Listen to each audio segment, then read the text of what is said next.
তোমার রবকে ভুলা মসজিদ ছাড়া অন্য ঘরকে আলোকিত করাকে বলে। মোমবাতি আগরবাতি কত বাতি দিয়ে তুমি কত ঘর সাজাও, আল্লাহর ঘর মসজিদ ফজরে এভাবেই খালি পড়ে থাকে। তুমি মনে করেছো আল্লাহর ঘর সাপ্তাহিক একটা অনুষ্ঠান আর বাৎসরিক একটা মাহফিল, যেদিন কানায় কানায় মাগরিবে পড়ে যাবে, শুক্রবার যেদিন নামাজ শেষ হওয়ার 15 মিনিট পূর্বে মানুষ টয়লেটের সামনে গিয়ে সালাত আদায় করবে। তোমার রবকে ভুলা এটাই প্রমাণ করবে তোমার মানুষ। দেখো আমার কথা তোমার কেমন লাগে তা তো জানি না, তবে শোনো সেটাই বলবো যা আমার মনে হয় তোমার কাজে আসবে যদি তুমি নিজে গ্রহণ করো।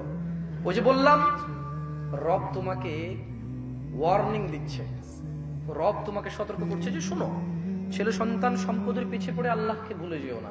তাহলে কি হবে? আল্লাহ নিজে সিদ্ধান্ত দিয়েছে, আল্লাহ মিথ্যা কথা বলে না।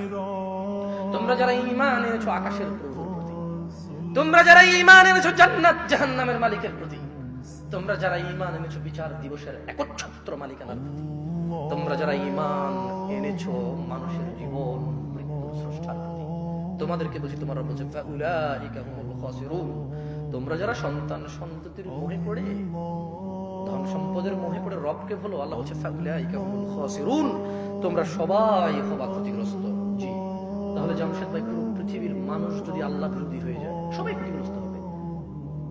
এই পুরো পৃথিবী তো দূরের কথা, পৃথিবী আর পৃথিবীতে যা আছে তা আল্লাহর কাছে মাছির দানার সমান না। কি মূল্য আছে আমার কাছে? আরে পৃথিবী তো দূরের কথা, সাত আসমানকে আল্লাহ কিয়ামতে ডান হাতের মধ্যে ভাঁজ করে রাখবে, এই হচ্ছে আল্লাহ।